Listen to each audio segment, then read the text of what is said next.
this idea of being a psychologist was not something that there was any real energy behind in those types of resources. So it wasn't until college where I was really exposed to people who did it and saw that, oh, they're not that different from me. They're people I understand. And so I can then see myself as this type of thing.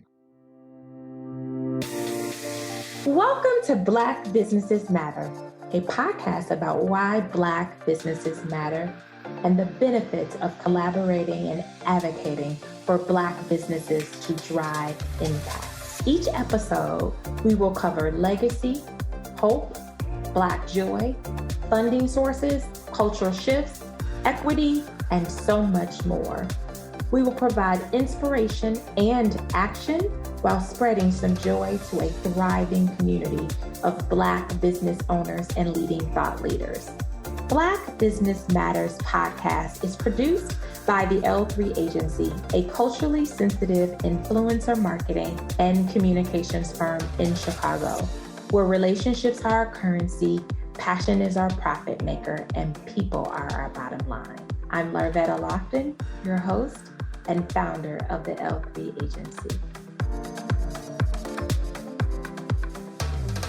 Welcome to another episode of Black Businesses Matter. I am Larvetta Lofton, your host, and I am super thrilled to bring our next guest. He is a first-timer, and I say first-timer in this industry because we've had some firsts, and so I've got to get us a bell so that we can ring the bell when we are bringing someone that's from a different city or a different industry that we haven't touched on. And as you all know, we've been talking about relationships this entire season because in our company, we state as our mission is relationships are our currency.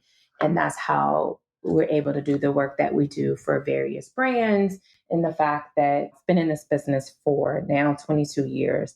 And it really is simply because of relationships. And so I wanted to make sure that we brought guests to speak from both personal relationships, business, but like mental relationship with yourself, nature relationships we've had, sound relationship, like we've had it all. And we've never really heard it from the perspective of all of these matter in the space of relationships. And so our next guest is Ritch Hall the second, who is also holds a PhD. I want to say that. So he's really Dr. Ritch Hall the second. He is a licensed psychologist and owner of PsychWorks, which is a mental health private practice located in Cincinnati, Ohio. So for all my listeners in Illinois, he is not in Illinois, but the part that I love most about what he concentrates on is he's worked in the area of substance abuse for the Miami University Student Counseling Center. He's a graduate of the University of Cincinnati, and he is the current president of the Cincinnati Association of Black Psychologists. He's appeared in several media services, Channel 12's Good Morning Cincinnati, as well as I Asked Dr. Hall segment. And I thought it was important. He also has a podcast, and he's going to talk a little bit about that. But I definitely wanted us to make sure that we brought a licensed psychologist to really talk about relationships and how they show up in our business, in our professional career, in our personal, because all of that is important. And we've been talking about mental health. That's like a thing now, which I think is awesome. And so we have Dr. Hall. Welcome to the show. Hello. Thank you. Thank you for having me. So Dr. Ritch Hall, is it okay if I call you that?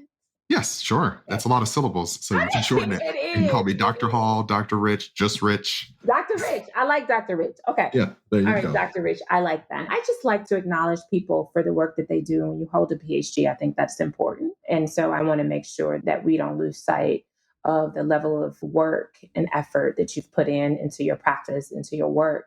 So tell me, I want to know, Dr. Ritch, like, how did you get to this place of being a licensed psychologist? Was this something that you dreamed about and, I want to do this?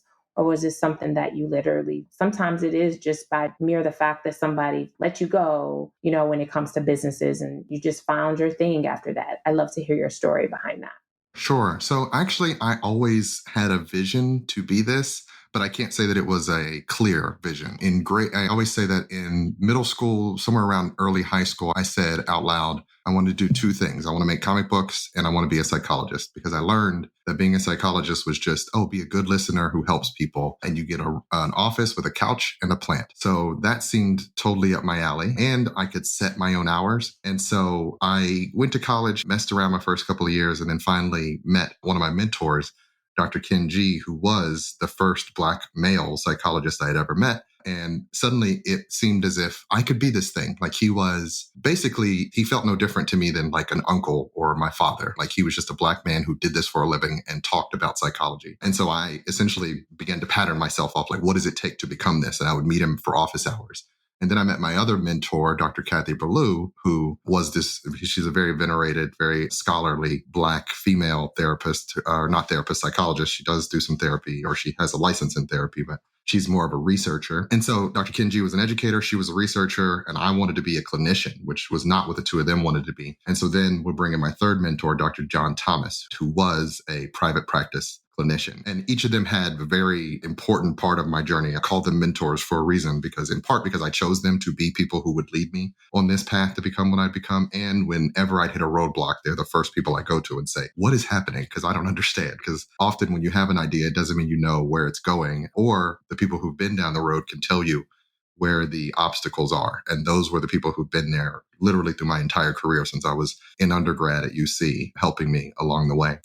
And so I'm sorry, go ahead. No, I was going to say that's just awesome. I love it that you figured out how to get mentors in the business that you wanted to be in. I think that's awesome. Yes, which was difficult, because I can't say that before I met them, I knew that there were people like me that looked like me that did this. And so, like I said, in high school, I had the vision, but no exposure to what it was. I remember I did a lot of, back then, I went to high school in the 90s, they had a lot of STEM programs. So there was this thing called E3, which was like emerging ethnics engineers and things like that. So there was a lot of money in getting inner city kids to go into engineering and hard sciences. And I would come in saying, I want to be a psychologist. And they'd be like, we got nothing for you. Like, if you want to put together a clock, you can do that, because that's a hands-on kind of thing that P&G was willing to pay for to get you out of school today. But this idea of being a psychologist was not something that there was any real energy behind in those types of resources. So it wasn't until college where I was really exposed to people who did it and saw that, they're not that different than me. They're people I understand. And so I can then see myself as this type of thing. I'm often encouraging people when they have this vision for themselves, because people often come to me and they're like, man, you really did it. You really went off and became a psychologist. And it's like, no, it was because I met people who did it and could ask them the dumbest questions. Like, I literally had to call one of my mentors when I became a private practice psychologist and say, how do I ask people about money? Because I'd never done that. Like, the idea that this becomes a transaction. Any other job, you show up, you do the job, and they pay you at the end of the day. But in this, I have to work with my clients, my consumers directly, and I needed to be talked through what it meant to do the exchange of funds. And so it's good to have people who've done it before you who can give you those ideas. And they're around, and sometimes you have to cobble them together from different, like I said, I have a mentor who's a researcher. She can't tell me a lot about being a clinician, but I have a mentor who is a clinician who helps me with that stuff. Or I had a mentor who was a teacher. So he taught me a lot about being an educator, which helps a little as a clinician, but it's not the whole thing. So I learned along the way, particularly being a Black male and not seeing a lot of people like me in the fields that I work in, you can have different mentors that can fulfill some aspect of what you want to do so that you can get what you need here and there, piece it together, rather than think it's going to be hard to find one person who does everything you want. Let me just say that, Dr. Ritchie, to open up, I don't know, that might be the best open ever,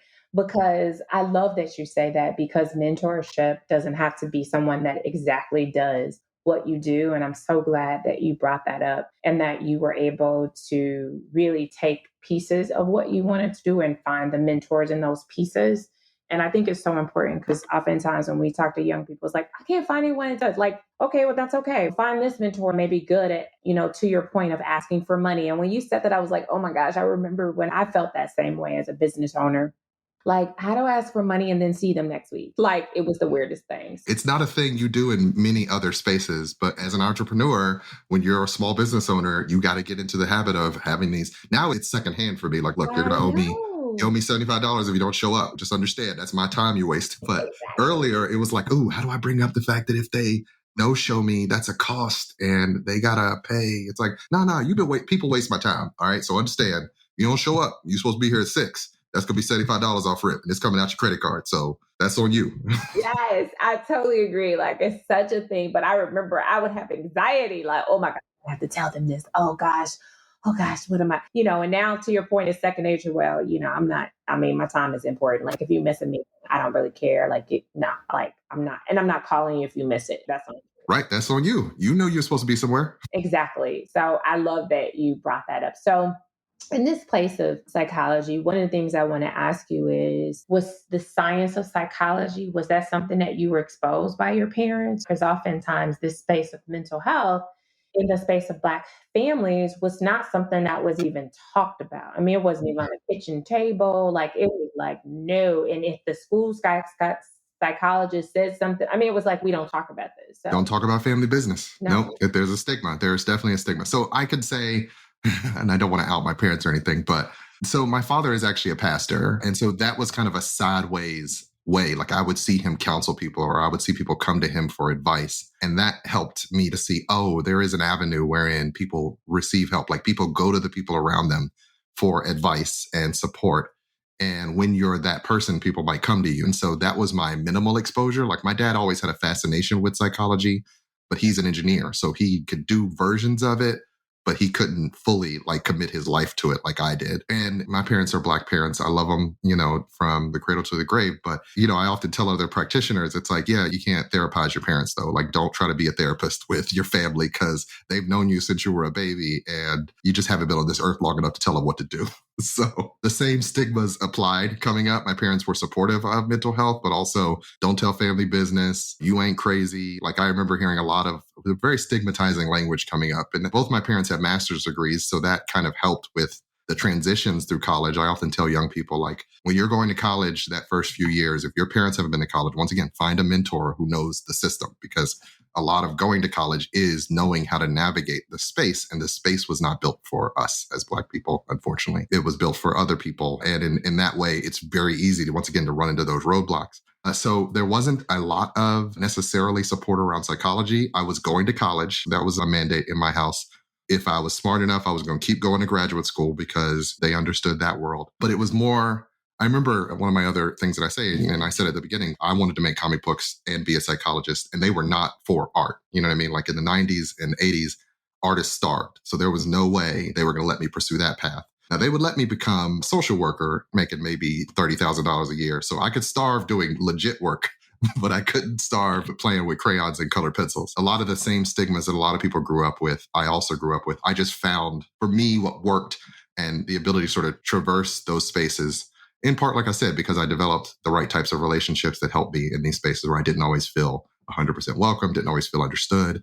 It was hard to go back to my family and talk about this career because my dad's a hard science guy. So I'm talking mental health. I'm talking physical sciences. So he didn't quite get it, but he did. He was supportive. It took a lot of understanding, a lot of code switching, a lot of trying to sort of live in multiple worlds to get where I'm at now. First of all, Dr. Ritchie, the fact that you had two parents, educated, held masters, I mean, that's not a lot of families where they are first generation. And so being able to navigate the fact that you did have it, but even you, I mean, I think it's helpful for people, even you, knowing that you had the parents, you had the support, but they still were not on board with this vision that you have. And I think it's helpful for individuals to really understand that, because oftentimes we think, oh, because I'm first generation, that's why they don't get it. But it could just be you second generation. They're just like, no, that's not what we invested in. We're not invested in your comic books. No, we're not. Right. Right. It's the idea that most parents have a vision for who their kid, you know what I mean? Like a lot of the work I do is, hey, your parents failed to grieve you never becoming what they thought you might become in your head. And that's not 100% on you. You got to carry some of the burden of that, maybe some trauma, but that's not you. That's whatever they thought coming into the world would keep you safe. And so they push you in that direction, but you have to still make the choices for yourself. And so, yeah, having two parents came with two different people having expectations. I also come from very large families. If you mess up, there's 20 people who are going to come after you at Christmas for not passing the classes at school. Like everybody knew everybody's business. I know I come from a system that is anomalous. It's not normal, the place I come from, but I did have a lot of love and support. And even to this day, I just started my private practice literally 3 months ago, had an open house, had a ton of family members just sending support and everything, and recognizing that I come from that. But even in that, even when you have this big family, big support system, they still don't 100% understand what you're doing. So much of the journey is a lonely journey. And I think that's something that people have to understand. It's like you have this vision, you think you're going to get somewhere, but also you're carrying a lot of that weight alone. And that's all right. You can do that. Just make sure you have people that help the burden where they can. I totally agree. As someone who's been in this at 22 years, Dr. Ritchie, I think my family, my parents, even recently, they get it. They're like, oh no, she works from home. I've been working at home for as long as they can recall, but it was always like, she's at home.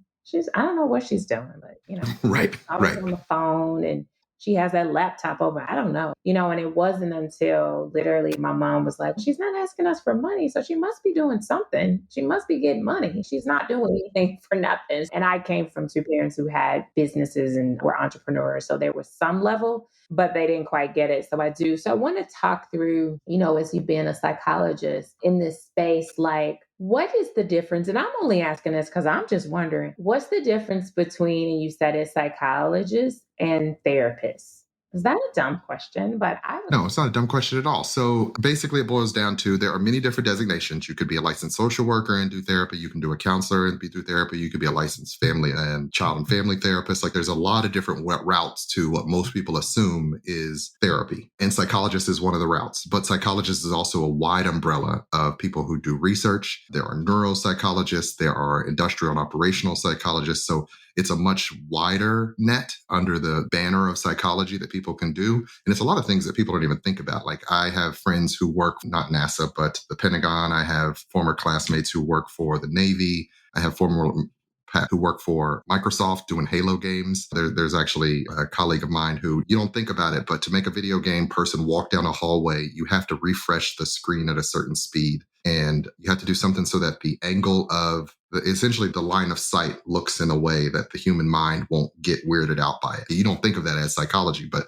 we have to understand how the mind works, understand how the eyes work, and understand how the mind maps spaces. And so all that's under the banner of psychology, just as much as therapy is. So people can go to school, like me, go to school thinking, I'm going to be a therapist and I'm going to get a degree in psychology. I didn't have to do that. I could have got a degree in social work or counseling or any other thing, because all those other things do that similar thing without having to go fully PhD. I could have gotten out of school in 2 years. Instead, I took a 4-year degree. I have some bitterness about that if you can't hear it in my voice, but I also wanted to be a doctor. So to do that, I had to go the full weight. And that isn't in any way a slight to those other professions. They just have a different accreditation process, but they all can do what you understand as therapy. So sit with you for an hour. Social workers do a variety of other things. They can be case managers, they can be management, all sorts of other things, but they need a master's degree.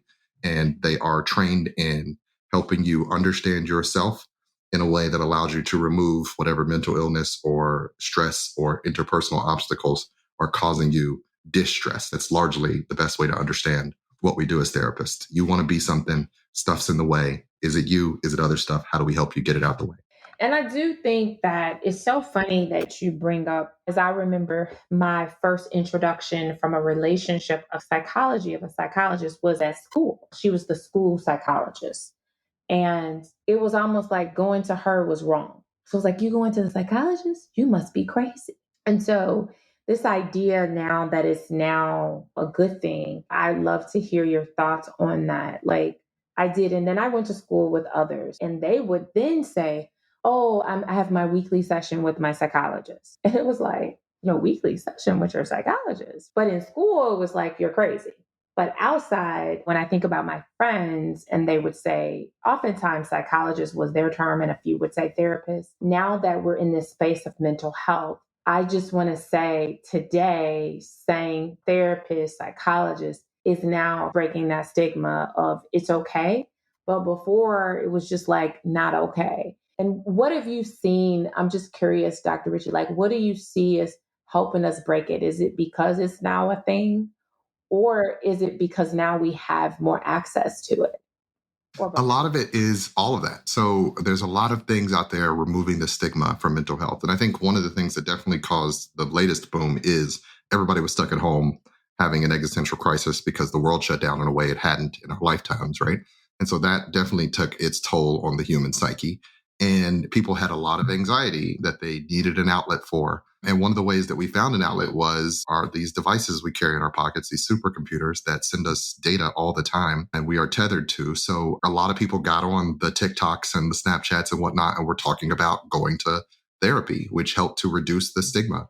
And it also helped like television shows have been doing it. Tony Soprano has a therapist in that the show Frasier, he's a psychologist. So it's helping to remove the loftiness of the position so that now these are just normal people who have their own hijinks. And if I have trouble, this is the type of person I go look for. So some of the social norming around seeking help, and like I'll agree, going to see a therapist, going to see somebody when you were younger was frowned upon, not too long ago. Honestly, within the last 20 years, a lot has changed. There's also a lot more Black females going into psychology and therapy and social work, which means it's one of the biggest group, one of the most educated groups in colleges. And if they're pursuing this field, that means they're talking with their family and friends about choosing to engage in mental health discussions. Oprah was a great boon on why people start thinking about their mental health. You have these sort of people in our community who are the bellwethers who get us to think about what we need to be doing better. A lot of changes have happened in the last 20 to 30 years that have been very beneficial. And most recently, the change after COVID of people feeling stuck, being stuck, and now seeking help.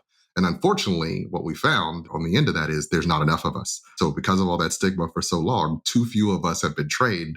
And it's like a 2 to 6 year training process to a DR Ritch Hall. And that's not even how long I personally took on my journey. That's another conversation. But there aren't enough of us out there. And there are a lot of people who need help. And it's very unfortunate. That's why, as I said before we got on the call, I'm very busy right now because so many people need the help. Need the help. As someone, we had a therapist on in a previous, and she does therapy for young Blacks in the community of Chicago. And we had asked this question, and I 100%, and she shared what the number one things that these young Black women were struggling with. And I found it to be eye-opener with the work that they do. But I would love to hear from you, Dr. Ritchie, is that what is like the number one thing that people struggle with, that you see as like the common thing that's threaded in how they show up? Yeah, biggest is anxiety. It's a lot of it. A lot of my work is it's okay to not know what's wrong or what's going on, or maybe nothing's wrong.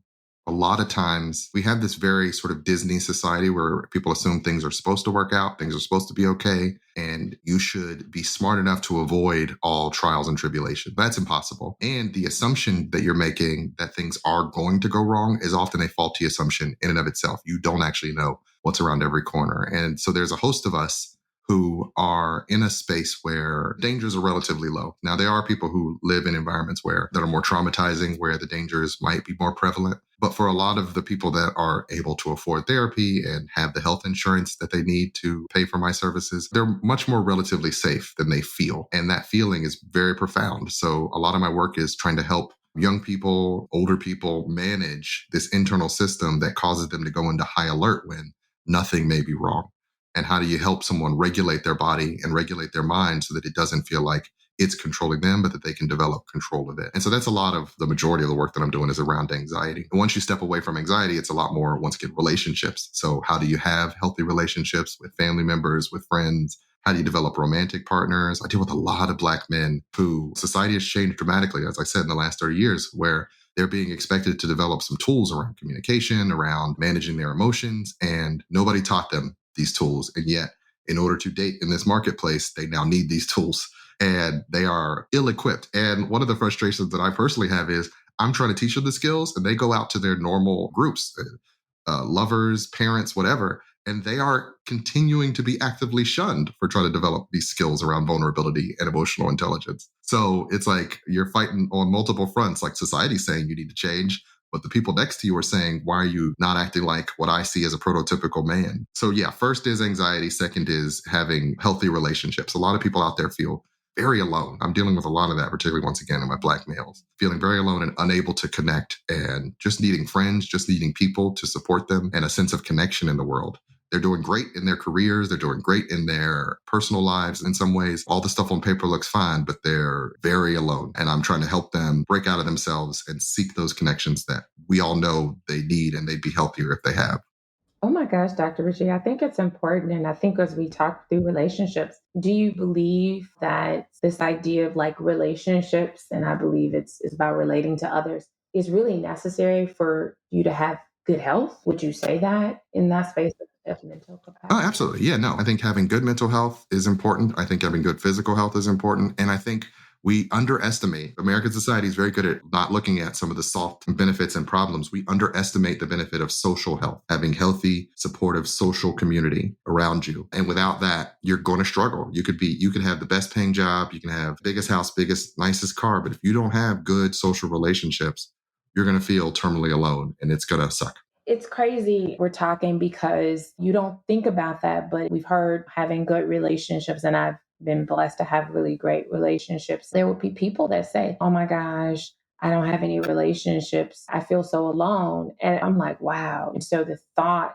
behind that and understanding, and I'm glad you brought out men because I just believe women, we connect, right? We talk about shoes, we talk about makeup, we talk about everything else. But I also think that men, their connection is very different from women. Like we can have a relationship that's really built on our nail color.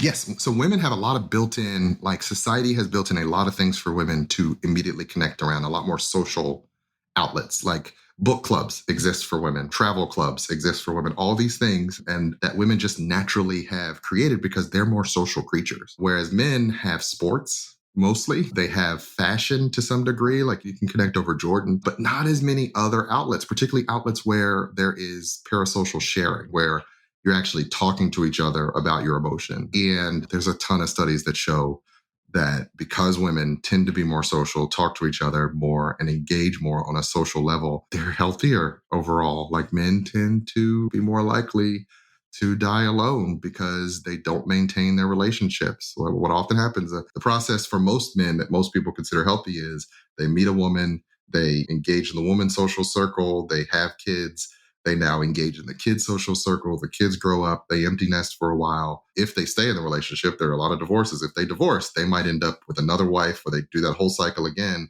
But along the way, they've let all their regular friendships just fade. Or outside of that one trail of behavior, there is the up and coming, relatively well-to-do man who pursues his career doggedly, doesn't develop the relationships, once again, because he's moving, and I'm talking specifically about Black men here, because he's moving in white spaces, lets some of his Black friends go because they don't understand the world he's in now, and ages through into his late 20s, 30s, super successful, but no longer has friendships that he can trust and depend on because he has let those fall off. And I see that so often. Once again, I understand that I work with a particular demographic that is able to afford my services by virtue of having good jobs and good insurance. I know that my sample is biased. It's not the everybody. I see it so often that I have to wonder that there's a lot of people feeling that way that don't come to me, that don't reach out. And I hear it so often. There's this, once again, profound sense of disconnect and loneliness.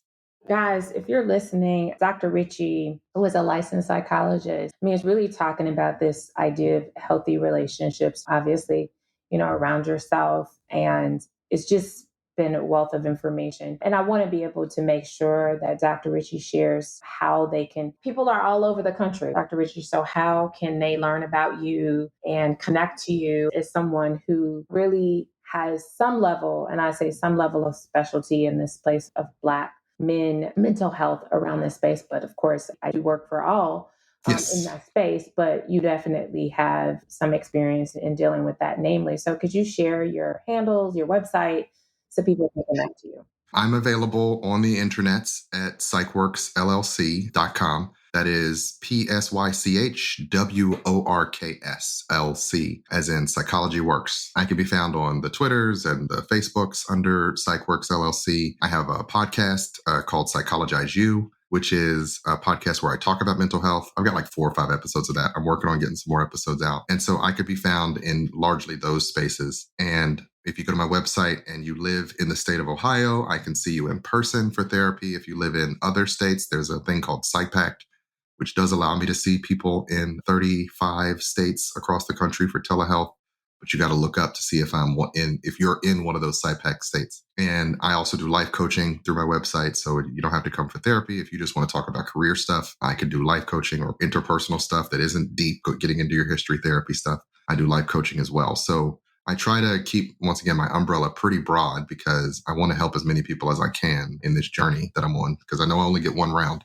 And here's the thing, honestly, to be honest with you, Dr. Ritchie, I just love, because we were very intentional with finding Black mental health practitioners merely because we just didn't see it enough. Or let me say this, they just weren't visible enough. I'm not going to say But I was like, where is it? And I remember my first counseling session was with a male, young Black male, but it came out of church. So that was my entryway. It came out of church and then moved into that. So I think it's very interesting that you come from that space. Your dad is a pastor, right? And being able to see that, because I do think for some people, that's our first entry into counseling and being able to talk to someone. Dr. Ritchie, one of the things that we ask on every guest, because we believe that it is important for there to be bridge of collaboration and innovation, and obviously thriving businesses around it. And we want the world to know that is, why do Black businesses matter? Black businesses matter because I think if no other reason, we have an immense amount of resilience and creativity as a culture that is undeniable. If you think about the most successful people in the past 20, 30, 40, 50 years, there's a Black person on every list. And there's a reason for that, because we've had to traverse the system that is America while learning to double speak, to code switch, to understand. We understand white people better than they understand themselves, right? And so by virtue of that education on the American system, we have to be innovative. We have to be dynamic. We have to be amazing. And so because of that, Black businesses are always going to be at the forefront of innovation and creativity and excellence. So to deny them in any way is to deny what makes this country great. That's awesome. And I promise every time someone answers that question to me, it just confirms why I do this, because I don't believe that there has been enough, and I say enough, places where we're thriving. We hear the struggle, we hear the oppression. We don't hear about the businesses that are thriving, and those businesses that collaborate with Black businesses are oftentimes businesses that become the largest employers of Black people, and understanding that. And so making sure that's on the forefront of it. And as someone who is a service-based business, we believe that you're helping to change the world. You are taking care of so many people, men, women, families, young kids. What brings you joy?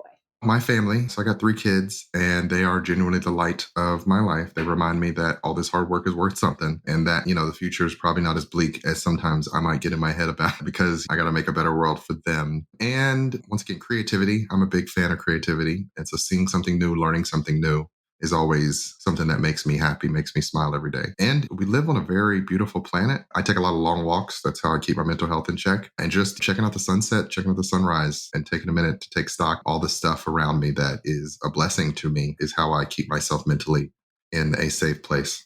As I say, the caretaker has to care for themselves too. And so making sure that happens is also important. And I want to say this as we close. I know we're talking about mental health. We're about to enter fourth quarter. And I've heard that fourth quarter, holiday seasons, because of divorce, death, a number of things that, takes a toll on people during this time. Is there anything or any tips that you would share that people should be mindful, knowing that this is technically our first year out of the pandemic? Only kinda.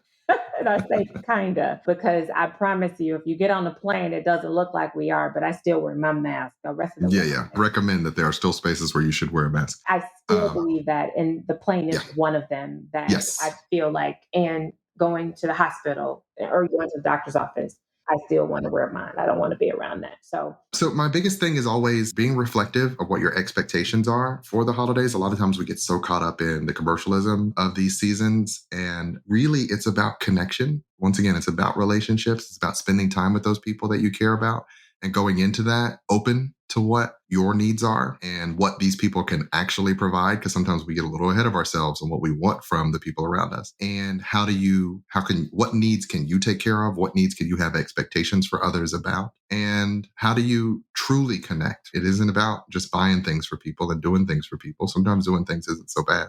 But how can you truly feel some sense of, I'm not in this alone. I'm not taking this world alone, because nobody does anything on this planet alone. It's a system. We're all in. And then how do you understand your role in that system? And how do you get what you need from that system while understanding the limitations of it? And I think if people do more of that as we go into this heavy time, then they won't get so stressed. They won't get so overwhelmed or angry or frustrated, because once again, if you reflect well enough, talk to some people and get the help you need, you're able to see, oh, this is about as much as I can expect. And that's probably okay. It's probably more of what I need than the other stuff. I love that you say that, Dr. Ritchie, because one of the things that I took a practice on is that really taking time to that point of showing up for people and spending time less of sending and making time for people that value you and you value them, because I do think that it matters. I just believe relationships matter so much more now, at least coming out of the Absolutely. pandemic. And the importance of spending quality time with family, with your friend tribe, because friends can be part of Absolutely. your family and They're making the family you get to choose. yeah, and we get to choose, right? You can't choose your families from that standpoint. So I definitely think that is important. I think oftentimes we don't do enough of that. It's about this commercialism of buying everything instead of just saying, hey, let's meet for coffee. Right. Let's just take some time for each other. And I talk a lot with people who have, it's African American families. We got a lot of trauma in there. And it's like, why should I be around this family member if they're mean or if they're going to say something? And it's like, but you still might want to see your uncle, right? You still might want to see your aunt. But if you're an adult, you can decide how much of that you can take. And it could just be, you know what? It was good to see you and spend 30 minutes here, but I got to go, because we still need those connections, a lot of us, even if bad stuff has gone down. Maybe they said something 2 Christmases ago that you struggle to forgive. It's okay to still want to spend some time with those people, to still need it, and to get about as much as you can, and then be willing to, walk away when you're ready. I love that, because I do think that there are people that you just, and it's that setting those boundaries and making sure that you're able to do that and say, you can still see them. Yeah, but I'm only going to stay for about 40 minutes. Okay. Right. And that's enough. That's enough for the year. Enough for you to hug them, see them, know that you're present with them, and then go stage left, raised. Right. Never be afraid to pull your ripcord is what I tell people. Just parachute out of a difficult moment and call it a year. But it's okay to need it, because we need connections and we need these people. And sometimes those warm memories, we just want to connect with that for a bit. So stay around long enough to tell a funny story and then get out. That's good. I like that. To tell a funny story and get out. I like that.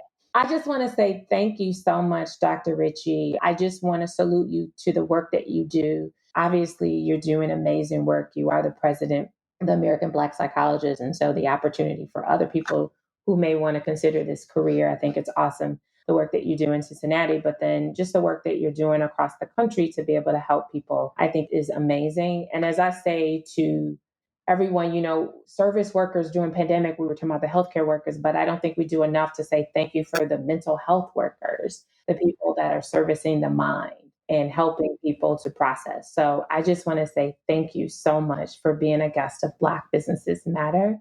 And I hope that when you come to Chicago, that you make sure and let us know about that, because you're not that far. You're part of the Midwest. Yes, I am. And I love Chicago. I go up there for some deep dish pizza quarterly. So I probably will be in Chicago. And after the winter, you guys got bad winters. Everybody comes after winter. Nobody comes to Chicago during the winter. So I just want to say thank you so much.